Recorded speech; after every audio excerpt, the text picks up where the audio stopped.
Kyle at Seth walang kibuan sa practice game ng Star Magic Shooting Stars. Hanggang ngayon ay hindi pa rin nawawala ang isyu na umano'y may hindi pagkakaunawaan sa pagitan nina Seth Fedilen at Kyle Echari. Matatandaan na kumalat noon ang video kung saan hindi nagkibuan sina Kyle Echari at Seth Fedilen, kahit halos magkabanggaan na ang mga ito. Sa panahong iyon ay kasama ni Kyle Echari si Andrea Brillantes.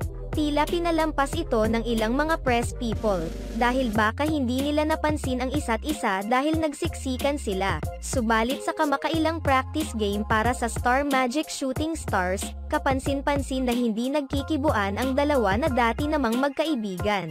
Hiling tuloy ng kanilang mga fans na sana ay hindi naman maapektuhan nito ang kanilang laro. Dahil dito, naglabasan ang samut-saring haka-haka mula sa mga netizens na isa sa mga dahilan ng pagkakasira ng kanilang pagkakaibigan ay ang naging issue noon sa pagitan nina Francine Diaz at Andrea Brillantes.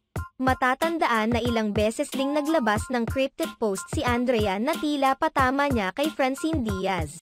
Sa ngayon ay magkatambal sina Andrea Brillantes at Kyle Echari sa isang teleserye, habang sina Seth Fedilen naman at Francine Diaz ang magka-love team.